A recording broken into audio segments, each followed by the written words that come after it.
Hey, everybody. Welcome back to the Noel Casler podcast. We're here on episode 40, which is a milestone for us. So we thank you all for listening. We're going to get into it in a minute, but I'm just glad to be back here talking with you guys. I'm here as I am every week with my main man, Big Jimmy Kennedy, here to lay it down, tell the truth as he sees it. He just got back from a jazz club. Jimmy was out jamming last night. How'd that go, Jimmy?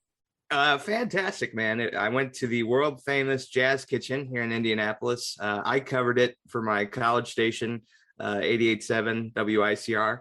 And then my dad, who I've talked about on this show before, he was an entertainer, singer in Indianapolis for over 40 years. And the Jazz Kitchen was one of the many venues that he would sing at and perform at. So, it was cool to just be in a place that he had performed, and I certainly felt his presence in the night because several of the singers that were performing knew him and were happy that my mom and I could make it. And, it's been a couple of years, honestly, since I've been out and seen live music. So it was an odd feeling, really, to hear that in real time, Oh, wow. Yeah, I get that. I myself, I've seen a few friends perform and stuff, but I went to a concert last week. My old buddy, Jose Feliciano, was doing his annual Christmas concert. And this year it was a benefit for human trafficking. So it was a worthy cause. And I got there, and a great surprise to me, somebody I worked with in live TV forever, the great Denise Thomas, who's just a world-class background singer, in live television, a first call kind of studio singer in New York, was the opening act. She has her own band, like a jazz soul kind of funk band. And she came out opened with Mavis Staples. I'll take you there. And this woman's got a voice that's a gift from God that, you only get from singing for 40, 50 years. She's Memphis royalty and stuff, grew up in it. So, and lives in Connecticut now, but just came out, and I teared up as soon as she walked on the stage with their backup singers, because they're soul and they're the real deal, and they're coming correct onto that stage. And I can tell a performer, like, if they're going to move me by the way they walk on the stage, when they're feeling it and they're, you can see it's in them and they're about to bring it to you. Is nothing better. And your dad lives on through the music. Music, love never leaves, Jimmy. It's just in a different form right now. You'll see your dad again. He knows what you're up to. His energy and presence is there, and that's why we're so drawn to music, because it's it comes from beyond. Everyone's talking about the Beatles now, and what Beatles were great, but like any great songwriter worth his salt will tell you that ultimately, like, they don't know where it comes from, right? You show up to do the work. You show up to write every day. That's the job of an artist or a musician or a painter. You show up at the table, but that divine stuff that's almost like beyond explanation, that comes from some higher other realm. And that's why we're so drawn to it, and the Beatles got all these songs that are just gifts, Let It Be, all this stuff that, they clearly sort of channeled, not that they didn't put in the work. That's what that documentary is about. But at its best, a lot of stuff is just super inspiring. And, we need that inspiration. And that's the spirit we should really be celebrating in the holidays. So I know what that must have felt like, because I had my same experience on Tuesday, and I was trying to not cry because I was sitting next to strangers, and basically, like, they're just going to see a white dude crying in a mask, which would scare me, right? If I sat down in a theater and the dude next to me had like tears rolling out of his eyes, I'd be like, psycho killer, I'm out of here. Right? You don't have a mask, you can't give that little smile to just let them know, like, oh, I'm just moved, it's all good. Like, it's only communicating deep emotion, which is going to make somebody uncomfortable, So that's just, that's how it goes. But anyway, and it was great to see Jose. He's hilarious. And, I got my own show at the end of the month to celebrate the holidays, Jimmy. I'm going to be at the City Winery in Boston, which is an incredible venue. I'm going to be there for December 23rd, 2 shows, 6 and 9 p.m. in the Haymarket Lounge. It's going to be lit. I hope everybody comes out. I'm going to do like a year in review, since at the end of the year, I'm going to make it a Christmas special. I'll talk about the stuff that folks want to hear me talk about, but I'm going to bring something special that night. So come on out if you're listening. And, what a year it's been, Jimmy. What a couple of years, for 5 years, it's just been unrelenting, and there's no break in the madness. And it seems to be getting Worse. I don't want to make it, a big bummer episode. I'm done with all the trying to warn people. Like, who am I? I speak out on Twitter and people are like, you spelt that wrong. You used the wrong. I'm like pissed off getting into the shower trying to address the fire and liberal people that follow me think they're being helpful by pointing that out, and I don't care. Like, I'm a comedian. It's not an issue of the New Yorker. I'm not sending it into my editor. I'm trying to say Ron DeSantis is dangerous. And, people are always like, why does it bother you so much? Why it bothers me, because it shows me that a lot of the people that I think are like-minded with me and are paying attention to this are really just looking for the next shot to be snarky to somebody they follow because they're overwhelmed by the daunting challenges we face. So it's easier to sort of just well, here's something I can control. I can correct his grammar, and then a couple other people will give me likes and maybe at best say, oh, thanks. That was bugging me too. And I can feel superior for 5 seconds and then go back to my tiny life at my kitchen table, reaching into cyberspace to feel relevance. I get it. I get what it feels like and why people enjoy doing it. And I get why they also want to kind of poke somebody who they see with a big following and see him get upset and shit. And I do get upset because I'm sober, dude. I'm in recovery. Twitter is a character defect to begin with. If I was really wise, I wouldn't be on there at all. I'll be on there for 3 years next week. December 7th was when I joined, December 8th.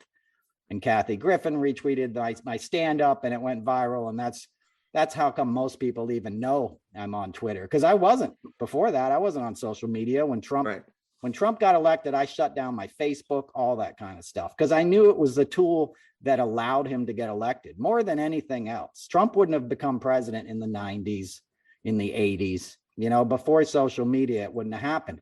Social media is the gift that keeps on giving with that, So those moments where I realized oh, I'm wasting my time.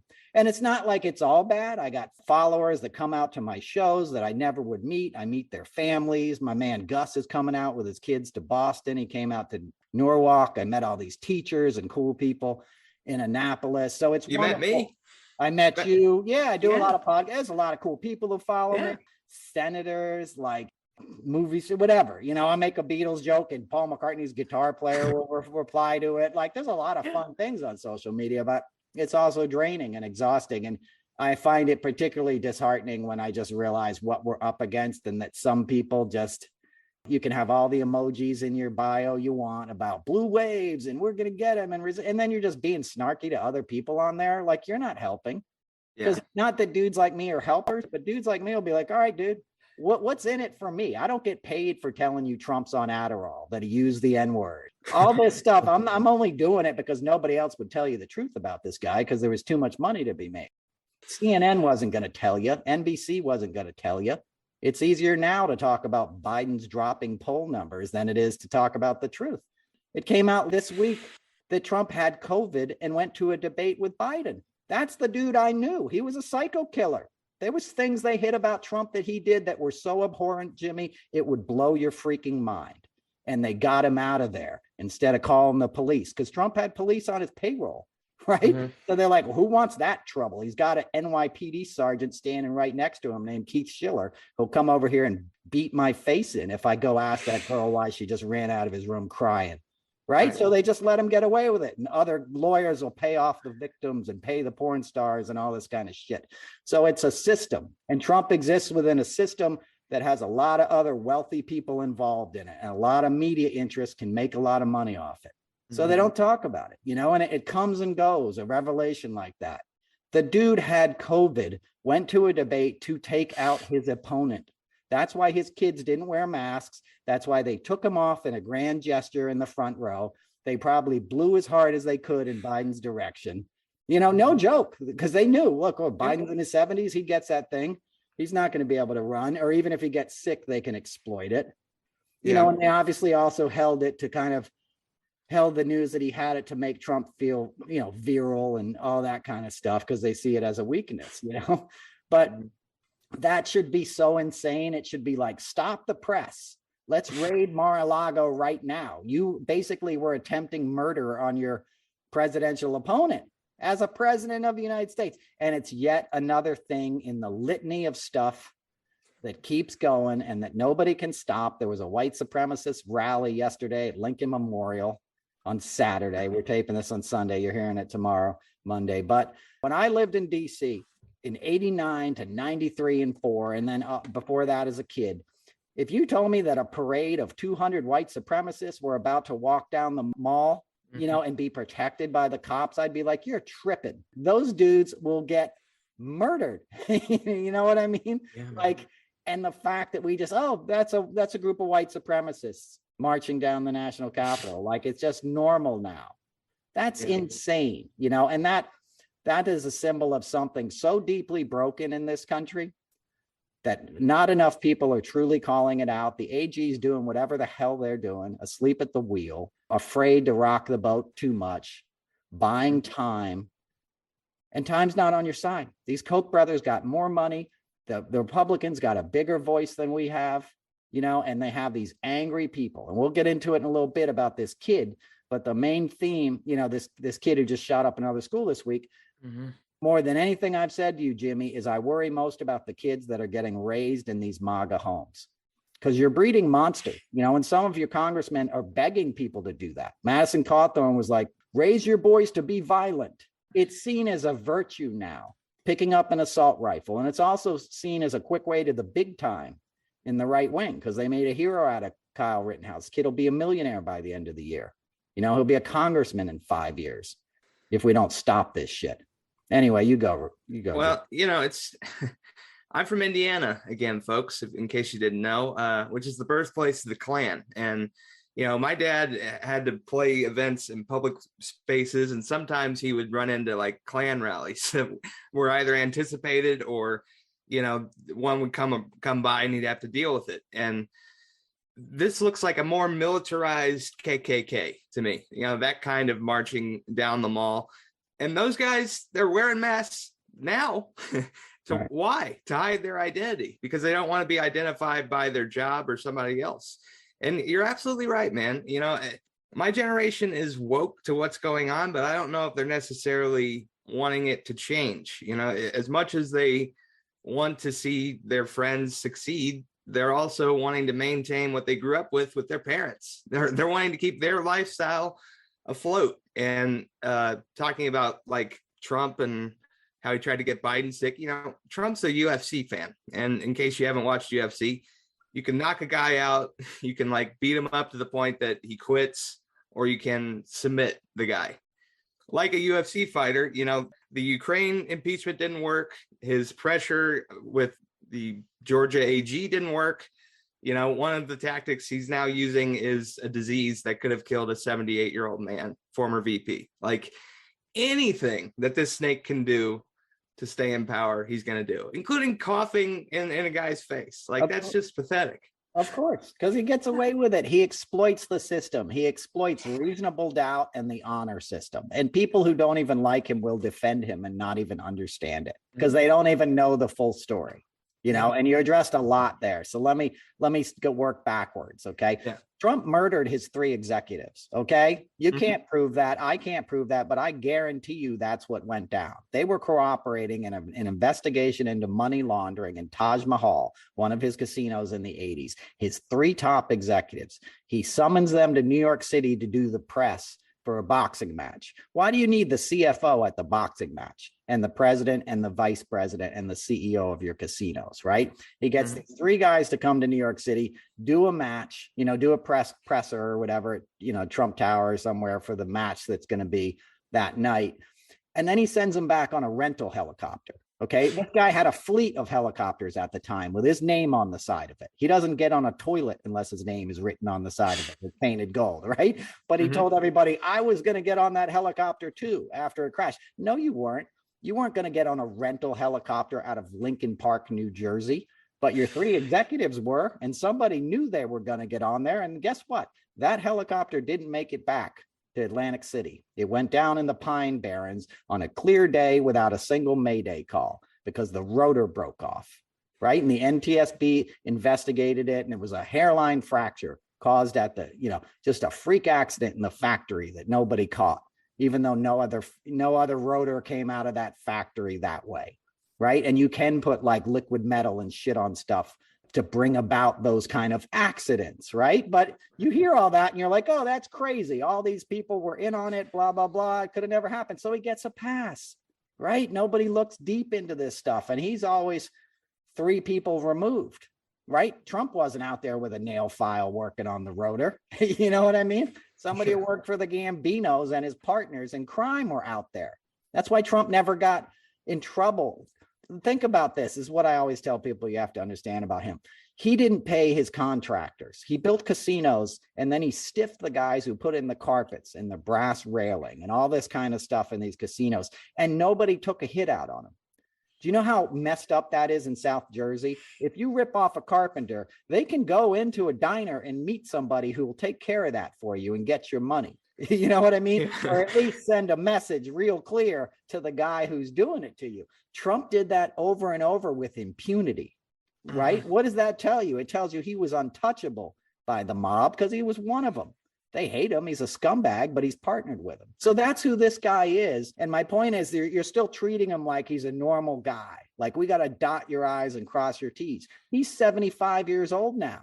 You better stop him or the people that he empowered, because you're never going to stop a Ron DeSantis, who, by the way, wants to start his own militia in Florida now. And people will even apologize to that. They'll say, well, some states have their own guards to take the place of the National Guard if they're called up and, you know, a hurricane hits. That's not why DeSantis is doing it. He's doing it to deputize all these idiots in their pickup trucks with their MAGA flags and stuff and their AR-15s. So he can call them up and intimidate his opposition and cause chaos. And like you said, you know, they're organized now. Right? In your dad's time, they still existed, but it was a freaky thing to see the Klan walking down the street. Now it's commonplace. And even this kid who shot up this school, you know, there's so many things failed. So many things did the right thing, like teachers did the right thing. It said this kid's drawing bullets and he's a psychopath, and like they turned him in. But the administrators listened to the parents, sent the kid back to class. When the parents fled, because they're cowards, like all MAGA patriots are, they're really just cowards. That's why they were attracted to Trump, because he made them feel tough. It's the same. He was like a weak man's idea of what a tough guy looks like, you know, just like he was a poor guy's idea of how rich people behave, right? That's not how real rich people act. They don't have gold fucking toilets and stuff, okay? I got about 10 billionaires in my town. You'll never even notice them walking down the street, and they could buy and sell Trump. Some of them have their own names on the side of buildings. But anyway, so that sheriff in that town, when those parents fled, and when a reporter, somebody said, well, aren't you worried that they're dangerous? And he's like, I don't think they're dangerous. Why? Why aren't they dangerous? They just bought a semi-automatic pistol and gave it to their son, and he just killed 4 classmates, right? But what he was saying was, they're white, guys. Calm down. They're white. They're going to come in. They're going to turn themselves in. It shows you how Americans have been conditioned to think that if somebody's got white skin and lives in the suburbs, they're somehow not as criminal as minorities can be, as African Americans can be, right? Because every fucking TV show you watched growing up in the 70s and 80s, the bad guy was a black guy, right? Or Hispanic drug dealer in your movies and stuff. It's bullshit. The biggest drug dealers were white guys named Bush from Connecticut, okay? You know, that's your real criminals, your Sacklers, selling OxyContin in the 90s, making billions of dollars. Those are your real criminals. But if you start exposing that, then you're exposing the system that allows these people to exist. And then it starts to trickle down to your local lawyers and your bank presidents, and all these other guys are just trying to send their kids through school and pay for their mortgage and maybe get a summer vacation house and blah, blah, blah, right? And that whole system starts tumbling if you get honest about what this country really is, why it exists, what it was built upon. And that's the battle we're ultimately in now, is the truth. People don't want to know the truth about the United States, about how racist it is. Yeah. You know, you talked about jazz musicians. Had they played in your club as they did, I mean, you know, Indianapolis had a great jazz scene, but those guys had to leave town at night, a lot of towns. There were towns they'd play in and had to get out of town by sundown, or they'd end up hanging from a fucking tree. That's the reality of this country. And those people still gave us music. They still gave us their best. Can you imagine going and performing in a town, playing your heart and soul out and gifting people with this wonderful music, knowing most of those people would spit on you if they had the chance in the street? They'll sit there and clap for you, but they won't let you stay in the hotel or eat in the restaurant or use the same water fountain that you have to get off the sidewalk when they come walking through. even though you served your country. Can you imagine that? And in the face of that, African Americans still gave us our best. They still toured this country. They still lifted us up with their art and wisdom. Think about that. You know, if you don't want to pay reparations, pay for the music you took, pay for the culture they gave us, pay for the labor, pay for all the bullshit they went through. That's what it's about. It's not about, well, my family didn't own slaves. So what? You know, people talk about critical race theory and stuff. Oh, they're teaching like, you know, African American history. No, that's American history. Okay. It's just two parallel things, but we were both existing here at the same time. Enslaved people were right here alongside your forefathers that you venerate and think are the real history. And the rest of the history just hasn't been told because the people don't want you to tell it. That's American history. We just blacked out part of it. No pun intended. There's this shadow world that most of these kids don't know. And allowing that ignorance to fester for so long, we thought we'd get away with. And now we realize we're not getting away with it. Because now there's just generations of morons and monsters putting on masks and khaki pants and walking with their little cuck brothers down to the National Mall. You know what I mean? Yeah. Thinking they're tough guys because a big idiot in a diaper came along and told them like he was going to make them great again. He's going to leave you in the dust, you idiots. He's going to croak in his fucking mattress, jerking off to a picture of Ivanka one night, you know, and he'll be gone and you'll be leaderless with a bunch of other grifters trying to take you and your mom's dumbass money, you know, so they can sell you some guns. They're not living in white Trashistan, Wisconsin or wherever, Kenosha. Right. They're in the Hamptons. They're on Fifth Avenue. These people that are manipulating you want nothing to do with you. Charles Koch is not eating Sunday brunch in fucking Cracker Barrel right now. I promise you, dude. Joel Osteen, who's telling you, you know, abortion is bad or whatever he did, is hiding money in his bathroom, in his church. You know, they're getting picked off left and right, these guys. They're getting so played, these MAGA idiots, but they're not going to give it up, right? Because it's all they have now. It's a religion. They've identified with it so deeply that they're going to go down fighting. Anybody who doesn't think there's a lot more violence coming down is not paying attention. You know, I hope that's not the case. If I was younger and had kids, I'd be out of this country as quick as I could, to be honest with you. Really? Well, yeah. I've thought about looking into migrating to Canada. Honestly, I was going to ask you later on the show, but I'll do it now. You had Ted Cruz calling for the state of Texas to actually leave the union. Do you think that's possible? You think states are going to start thinking about actually leaving the union and we're going to be divided within the 48? I don't know. You know, I don't know. I'm not a constitutional scholar.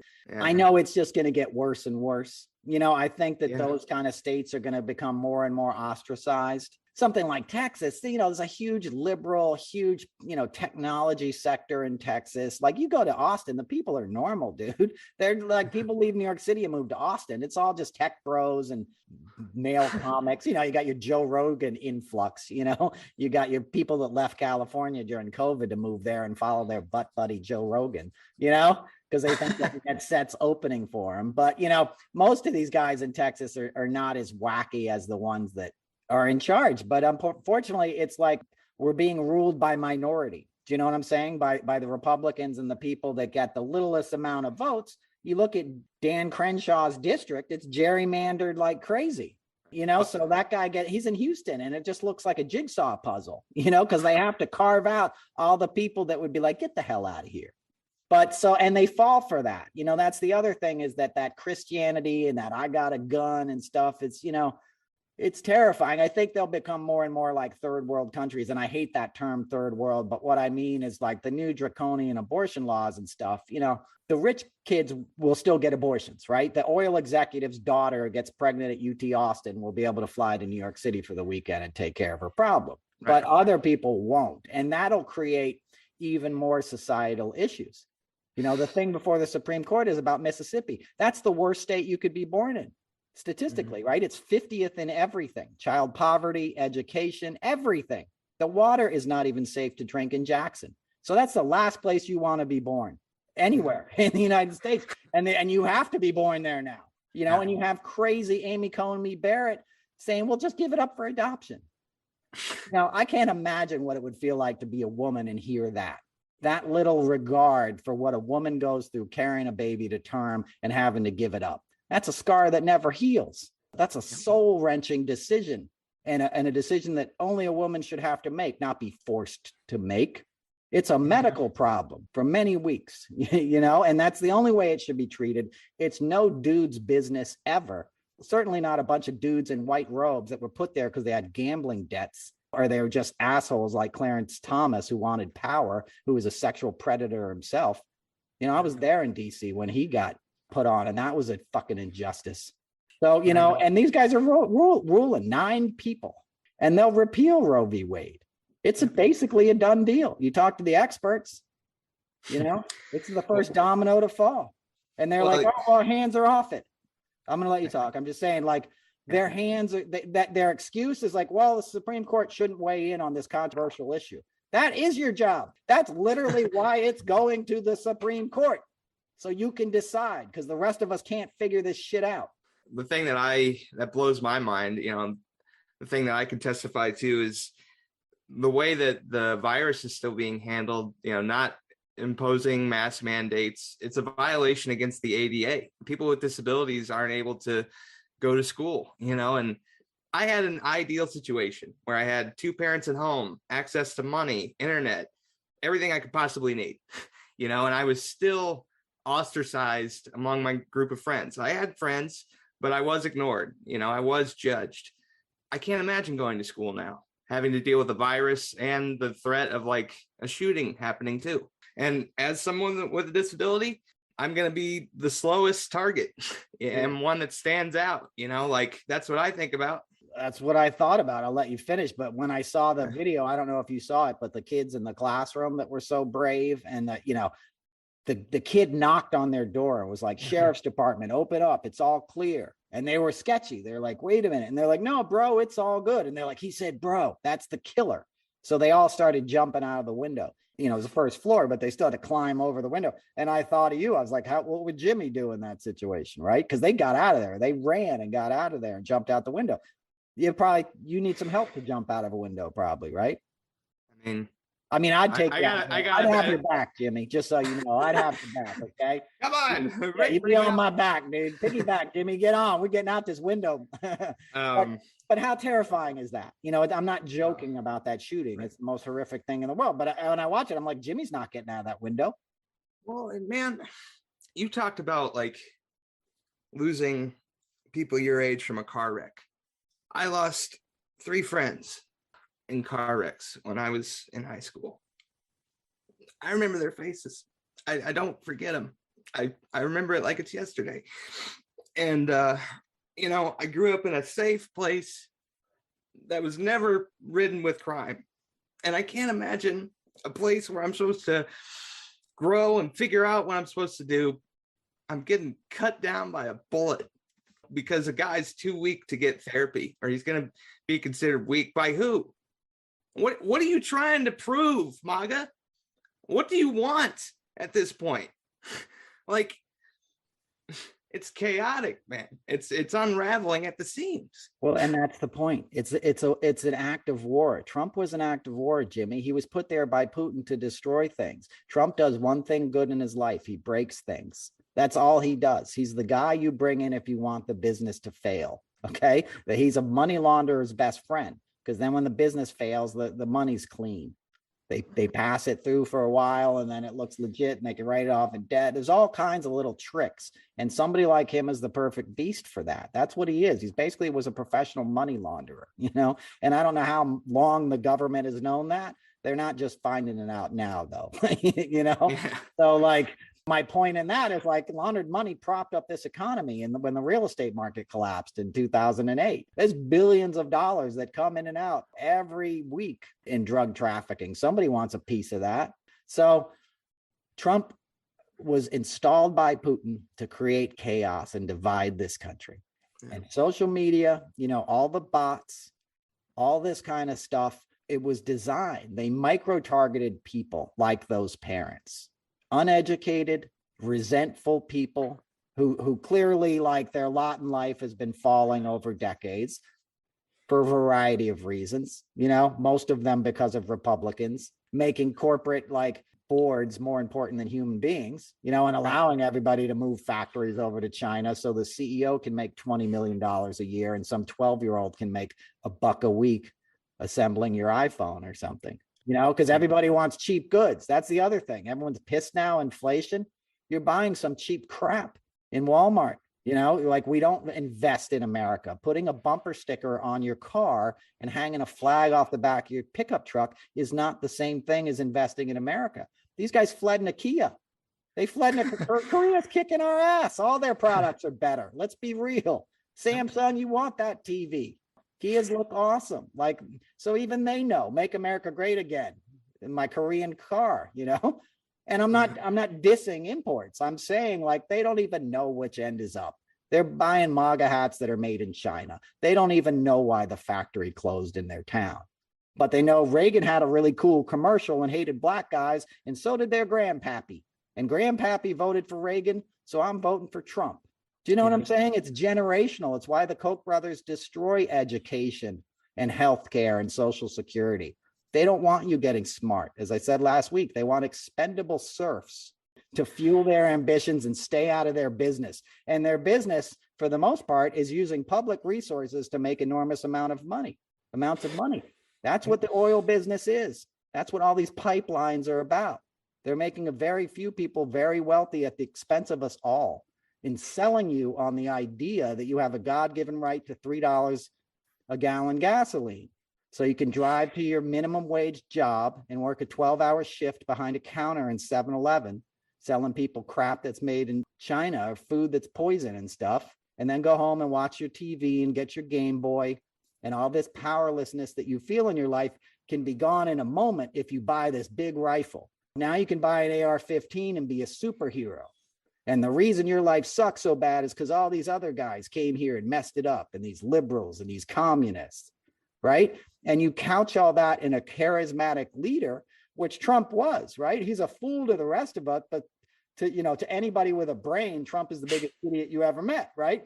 Right. But to these WrestleMania idiots, he's the only famous person they know, because there he is in the arena, just next to them. Look, it's the guy from the TV.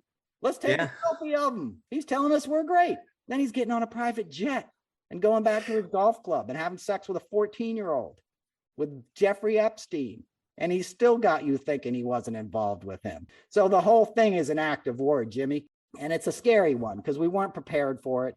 As I say all the time, we don't really have the team we need to combat it, right? Mm-hmm. People are still wanting business as usual. And that's going to be to our disadvantage. People are going to fight with each other, right? Everyone wants to be like, calm down. The DOJ is taking their time and dotting their I's and crossing their T's. It's going to be too late by the next midterms to do anything. You needed to take a stand. January 6th Commission needed to do something within this calendar year. And that's obviously not going to happen now. And all these things are just going to foment the unrest. And the other side is going to gain more and more power, and there's going to be more and more chaos, and there's going to be more and more shootings.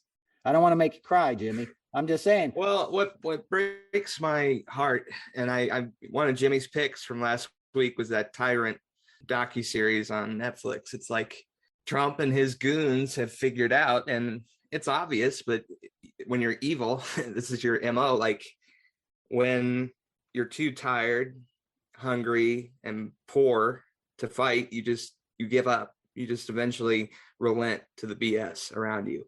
And for me, a journalist, journalism is like the study of truth, basically, the chronicling of truth.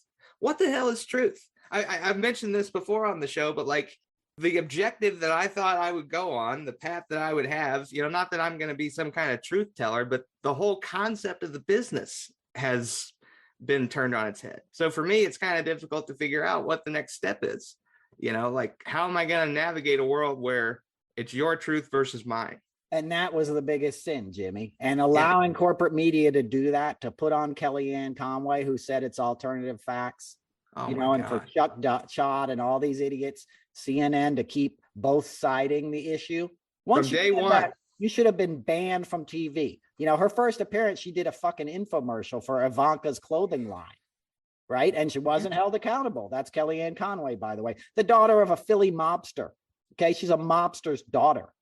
That's where the Kellyanne Conway comes from. Her dad was a huge mobster, her grandfather or whatever in Philadelphia. She's from a crime family. She was a criminal hired by a major criminal. And once they were able to do that, because Trump told them, he said, look, they're not going to do anything. Just go out there and lie. They can't do dick about it. And he was right. We didn't. We accepted it. Remember everybody being like, he can't have his convention at the White House. They ripped out the Rose Garden to put in a walkway so you could be a crane and get a big jib shot of, Melania walking down the stairs. That's why they ripped out the Rose Garden, so they could put in a concrete path and slide a crane down it.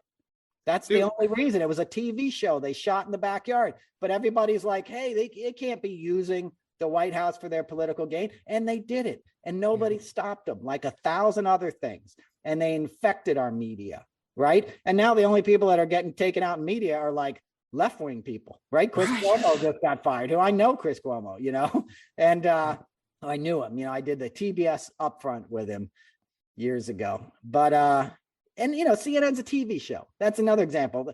You see, when you do an upfront, that's where a network has the advertisers come and they say, this is what's on this year. We got a remake of Dallas and we got this or that.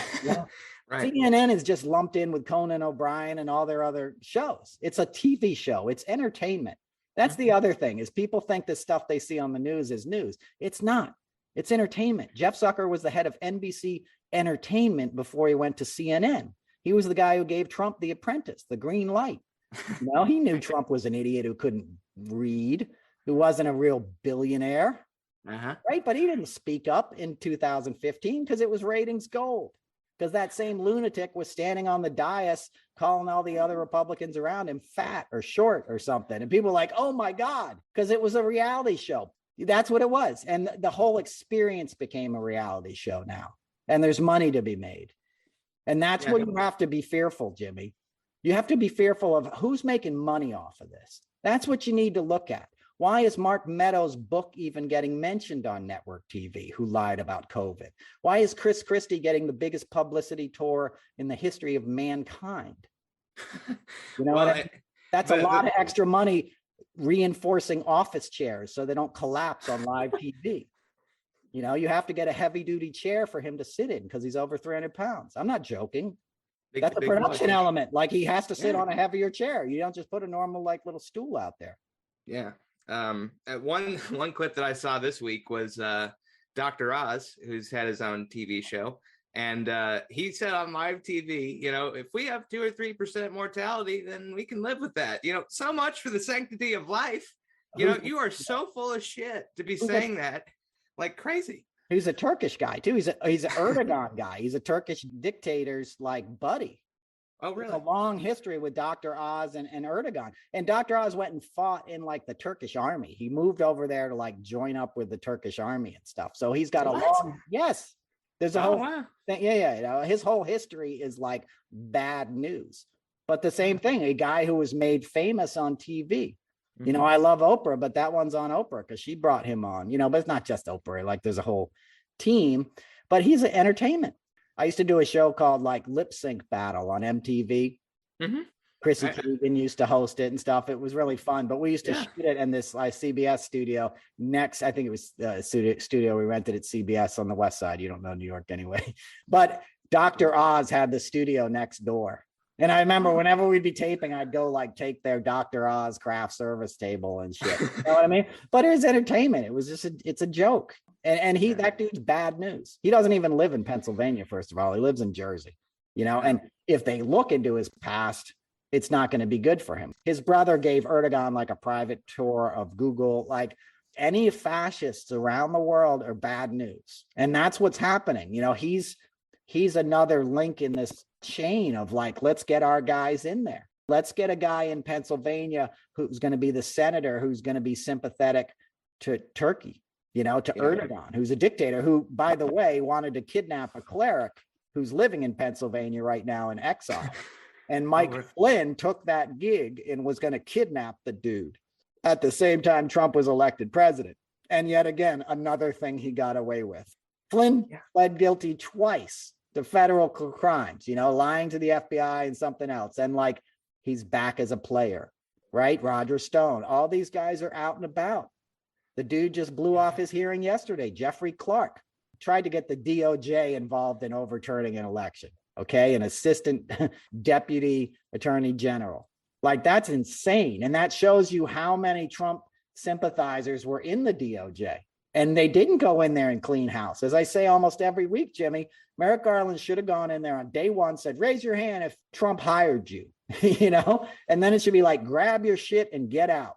You know, if we do a review and you're cool, you can come back. But for now, get out of the building, because the place has been bugged, essentially. I'm using that metaphorically, right? But we discussed it last week. The same dudes that were bugging Adam Schiff's phone, right, and trying to get their records from Apple, were still at the DOJ when that story broke earlier this year, right? The guys who had done that under Trump's administration to Adam Schiff still had their jobs in the DOJ.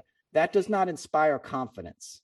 It's just an exhausting existence, because it's like one thing after another. And it just, I saw before the show today, like Trump made $1 billion off of his social media platform. Like, it's always a grift, and there's always, you know, money to be made with his schemes, but people continue to fall for him. Like, how many times do you have to fall for this asshole before you wake up to the fact that he's taking from you? Well said. You know? He sends them texts all day long still, Jimmy. Have you ever seen any of these texts that he sends to his followers for money? Thankfully not, no. Oh, they're crazy. And like, there's a couple of people I follow that share them. It's like, we just found your name in a special file, and Mr. Trump knows you haven't donated $50, and he's about to kick your ass if you don't like donate $50 or $500 right now. Like, it's nuts. It's just hard line. Give me money all day long. Texting these people. I sold t-shirts. Like, I put it out one day and I sold like 5 t-shirts online. I was like, wow, I can't even believe people do this. You know what I mean? Yeah.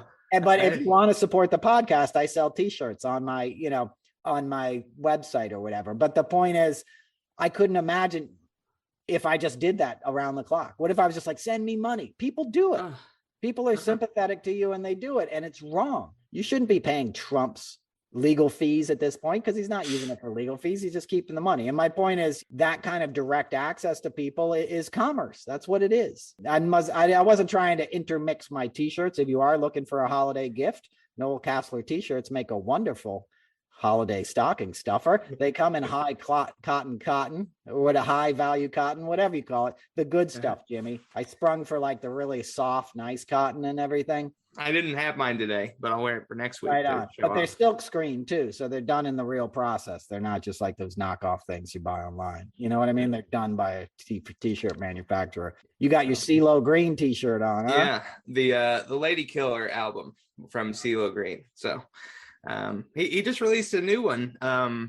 Baby Don't You Go. It's a good one. Another funky one from CeeLo. So I've done a lot of CeeLo gigs. I told you about pulling them out of the pool in Las Vegas after the after party. I heard that one, with Dave Grohl, right? Dave Grohl threw CeeLo in the pool and then jumped in too. And then his tour manager, and me fished him out. And that was a crazy night, boy. Lemmy from Motorhead was on that gig too. I'll tell that Lemmy story in my live show. That's too crazy for the podcast. Come out to see me live in Boston, and I'll tell you that story. If you mention it, if you shout out Motorhead from the audience and remind me. But Lemmy was a badass, and CeeLo's, you know, it's good. It's good stuff. But you know, let's talk about music. You also sent me a pic with your Bill Withers shirt. You know, yeah. Mm-hmm. Bill was a guy I got to work with, you know, at the Rock and Roll Hall of Fame when he was inducted. That was my assignment. And Graham Nash had a long history with Bill Withers and friendship. And I may have told this story before, but Graham told it to me, and it always meant a lot. Like, Bill was like almost going to give up. And Graham was at a studio like Sunset Sound or somewhere one day, and he heard this incredible song coming from another studio, you know, and he walks in there and it's Bill Withers, like rehearsing a song just with his guitar. And Graham's like, oh my God, this is amazing. And Bill was like, yeah, but I don't know if it's going to go anywhere. You know, I'm going to make it or something. And Graham sort of encouraged him, and I forget exactly. Bill made it on his own merits. I'm not saying Graham was instrumental in his success, but gave him like a pep talk sort of at the right time. And Graham was a big star at that time. And Bill Withers was a gift, you know, and just a hilarious, funny guy. His son ran his businesses. He has a daughter who's a singer now too, Jimmy. Okay. But his son was really cool. And Bill was an amazing guy. And, you know, sadly, the guy who was most responsible for letting us hear Bill Withers was Charles Avant, who's a wonderful African-American like impresario in the music business, who was just instrumental in so many careers, instrumental in Bill Clinton becoming president and Barack Obama becoming president. I mean, just a baller behind the scenes and a badass, from Jay-Z to you name it. He knew everybody, and Michael Jackson, you know, he was just involved in all these high level things like a Clive Davis, you know, but more for the business side. He was making sure African-American artists were getting their fair share, which they never had before. And, you know, and when he showed up, he started a record label and did all these things. And Bill Withers was on his record label. And this week, Jimmy, you should watch the Netflix. There's a Netflix, or it's on Amazon, but there's a documentary on him. But this week, home invasion in Beverly Hills where he lives, and somebody shoots his wife of like 50 something years dead. His beautiful, charming, intelligent, like just like a queen, like a first lady type being was shot and killed at the end of this guy's life. That's what he has to live with now and remember, you know, and he's old. He was just honored at the Rock and Roll Hall of Fame. If you watch the induction ceremony this year, they gave out a special award to Mr. Avant. His wife got murdered in a home invasion with a gun this week. Oh my God. It's beyond the pale. So like we're losing so much in this nation due to gun violence. You know, everyone's talking about the Beatles and how much they love this CD. John Lennon was murdered with a handgun when I was 10 years old. Okay. And at that time, we were talking about gun control with handguns, because a year later, Reagan got shot and Jim Brady, his press secretary, got shot in the head. Right. And people were like, hey, maybe we shouldn't let people carry guns around that they can stuff in their pockets and sneak up on people and no one can see them coming. And then we ceded that issue. And by the end of the 80s, it was about assault rifles, and Clinton got an assault rifles ban. Right. And then George Bush repealed it. And ever since, it's the #1 seller in this country. And we've gone gun mad. And now we have over 400 million guns on the streets. We have more guns than we have people in this country. That does not make anybody safer. That makes tragedies happen. That's what that does. That makes 4 families have Christmas presents under the tree this year that'll never be opened because their kids are in the ground on Christmas morning because they went to school last week and because they couldn't be protected because guns don't make you safer. They didn't come home from school. And the kids who went to school with them are going to wake up with nightmares for the rest of their lives about what they saw. All for the NRA to make a buck and for a bunch of misinformed idiots to feel like it's their constitutional right. It's not your constitutional right. It's the dumbest thing that any major nation has ever done. The fact that we let guns go the way we've gone in this country will be the biggest blemish that a superpower has ever committed of self-sabotage. It's weakening our country to its core. It needs to stop. And nobody who's not talking about it stopping is just sticking their head in the sand. You have to stop it. You don't get past it. You don't accept it. And here's the truth. Nobody's really going to come for your guns. Those 400 million guns are still going to be there. Nobody's going to go into your closet and look behind your wife's dildos for your little like Sig Sauer 9mm. Okay. If you got a gun in your house and you keep your mouth shut, it's going to stay there. So that fear mongering of they're coming to take our guns, they're going to take everybody's guns. No, they're not. Keep your goddamn mouth shut. You can still have a gun to hunt deer, shotgun on you. You know what I mean? But to keep selling this stuff, to have Kyle Rittenhouses wanting them because they're cool. These parents gave their kids a gun for Christmas. They bought it for their kid for Christmas. The mom laughed when he got busted for trying to find bullets online. When you had that congressman who took a picture of his family in front of the Christmas tree, dude. Like, that is the last fucking thing that Jesus wants you to do. Believe me, okay? Last thing he wants you to do is have an AR-15 in hand in a domestic situation. And that's just going to traumatize further shootings more because you have sitting representatives endorsing this shit. Dude, you know, 20 minutes from my house, Sandy Hook, December 14th, 9 years ago. 5-year-olds cut in half in their classroom by a kid whose mom bought him an assault rifle because she wanted to bond with him because he was all wiggly and weird and like messed up. So she's like, maybe he likes guns. Maybe that's how we'll bond as parents. And guess what he did first with that gun? Who was the first person he killed? Her. And this kid fucked up. He's supposed to kill the parents first. That's how Yeah, you're right. Yeah. Right. That's how it usually goes. I'm saying that as a joke. I don't think any of this is funny, but I'm saying, like, you know what I mean? You got a whacked out kid, you're giving him a gun. Like, that's what's changed. It used to be the parents would be the first victim, and now the parents drive them to the crime scene or flee the crime scene and use the money for their own lawyers. They hired themselves a big defense attorney and left him with a public defender. And those parents should spend the rest of their goddamn lives in jail. And they should only get let out of jail when there's another school shooting, and they should have to go clean the blood up off of the classroom floors. Mm-hmm. And everybody who's pro NRA and pro shooting should have to show up and see what it looks like after a Sandy Hook. God forbid another one happens, but after it happens. I know first responders who went there who were still messed up. Dudes that were hardened dudes, veterans and stuff. No human should have to see the kind of damage that an assault rifle does on soft flesh at point blank range. Those things were designed to cut through jungles, to cut through thick foliage and get combatants, not be used in a freaking classroom. I'm going to shut up now because it's Christmas time, but that's where we're at. Come out to a live show. I promise I won't rant about this stuff. If you like the tweets, I'm going to be probably tweeting less because I just can't take the aggravation as many of us have, but find me on Instagram. I'm going to put up pictures.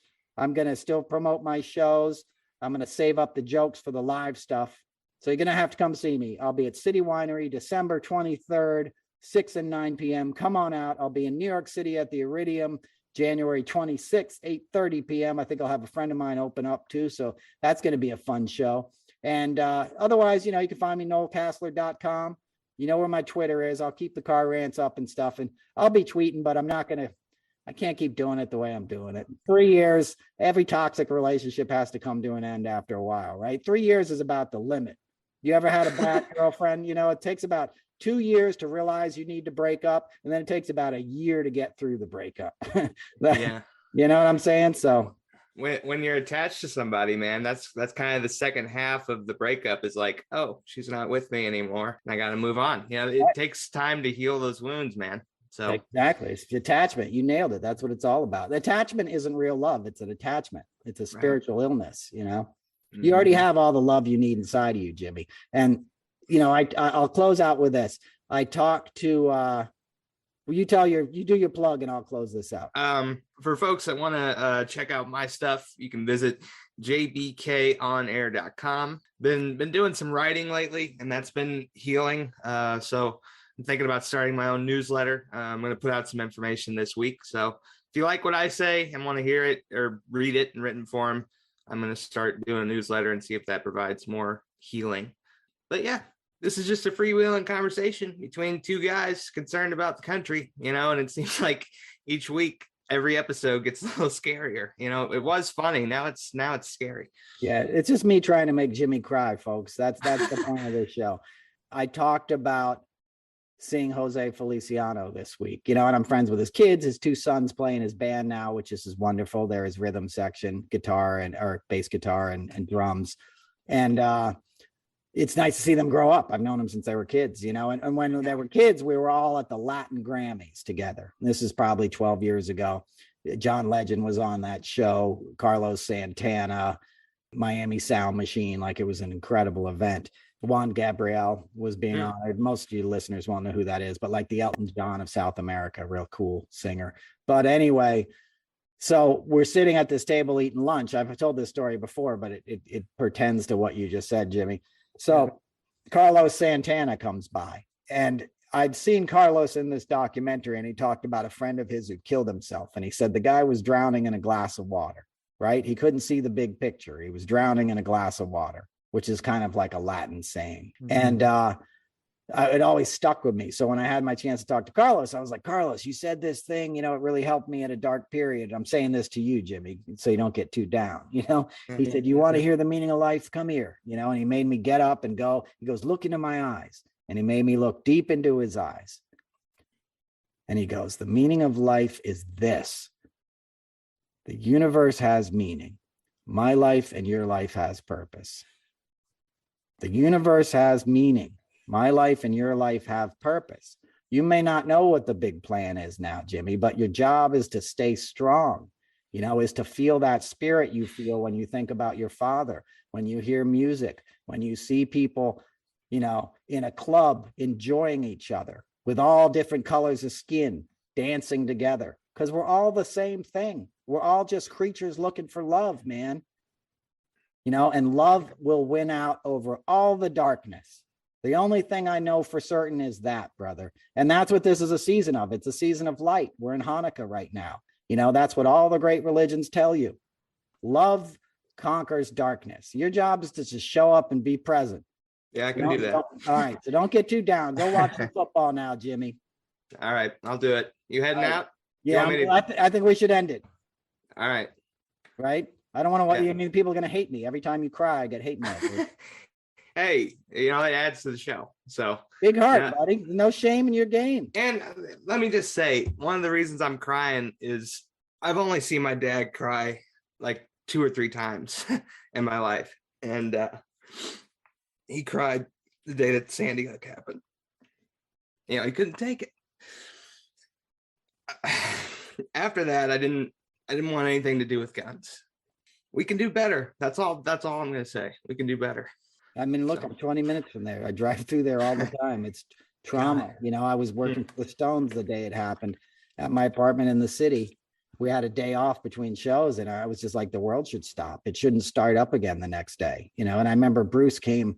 Springsteen was performing with the Stones the next day, and I remember seeing it all over his face. Like the weight of it. It was it's beyond the pale.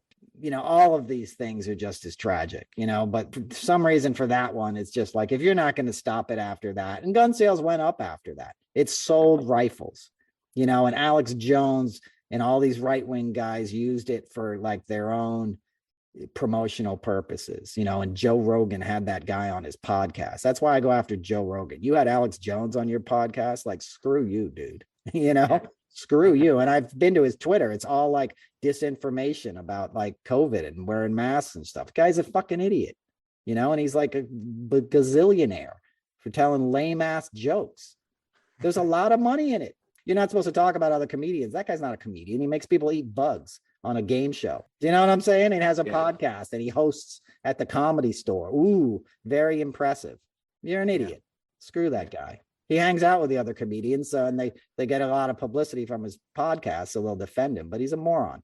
One good thing, I want Jimmy's pick for this week. One good thing to come out of Texas was Stevie Ray Vaughan. I would check out his cover of Superstition. Really cool. If you haven't heard it, I would check it out. It's I've never heard it before prior to a couple days ago. But for him to play something from Stevie Wonder, it was different and very cool to hear. Right on. I'm glad you enjoyed it. His drummer Whipper is a really good friend of mine, Chris Layton. Stevie's. Oh, really? Oh, yeah. Wow, Jackson cool. discovered Stevie Ray Vaughan, Jackson Brown.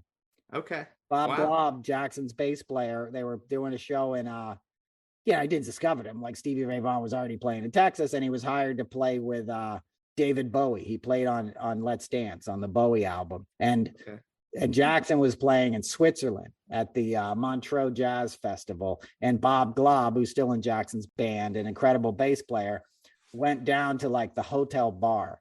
And Stevie Ray Vaughan was there playing with Double Trouble. And Bob called up Jackson and was like, you got to get down to the bar and see this kid play guitar right now. Like, you got to get down here right now. And Jackson came down and saw Stevie and was blown away and met him. And Stevie was like, yeah, David Bowie wants me to go out on tour with him as his guitar player. And Jackson was like, no, you need to record your own album. And Jackson let Stevie Ray Vaughan record it in his studio and gave him the Dumble amp, which is where that sound came from. It's a very high value amp that there's only a few of made by this guy Alexander Dumble. So he was like instrumental in Stevie Ray Vaughan getting out there into the world. And Stevie was so grateful. And when Stevie was inducted in the Rock and Roll Hall of Fame, his drummer told me this story backstage. He was so grateful and thankful to Jackson that he wanted to repay him. And Jackson was like, I'm not, I don't need anything. I don't, I'm happy to do it or whatever. So he ended up buying him a horse. Wow. I know. Okay. But that's your behind the scenes stories. And of course I toured with Kenny Wayne Shepherd, who's like a Stevie Ray Vaughan kind of, I don't want to say wannabe, just, he molds himself in that, and Whipper's in that band. Chris Layton plays in that band, and so did his bass player for a while. But anyway, yeah, Stevie Ray was the bomb. And Stevie Ray, the best thing about Stevie Ray Vaughan is that he got sober, that he lived those last years sober because he understood the spirit. And he gave a great speech once where he was talking about, drugs and alcohol will make you turn away from love because it looks so good to you. That's a lot of what happens with MAGA and all this anger. They're turning away from love because they don't understand it. It looks so good to them that fear and anger are easier. They're easier emotions to deal with because love takes bravery and an open heart. But that's all you got to do is keep your heart open. You'll be all right. All right, brother? I can do that, brother. All right, dude. Your hair is looking good. That's a solid hair game. You get a 10 out of 10. Ready? All right. Well, let me see. I can't even see it because I got oh my God. Yeah, it's rough now. Look at this. Head in the house. Making me cry, taking off my glasses, messing with that's all right. Nice. You got a highlight reel. You got some highlight reel moments for today, Jimmy. Oh yeah, always. All right, brother. I appreciate you, man. Good job. Thanks for the work you do. You guys at home don't know, but Jimmy cuts all those clips. He uploads it all. He does all this technical info and stuff. So he's a good man. If you need somebody, he's your guy. So anyway, we'll be back next week. Thanks for listening. Episode 40 of the Noel Casler podcast is in the books. Peace.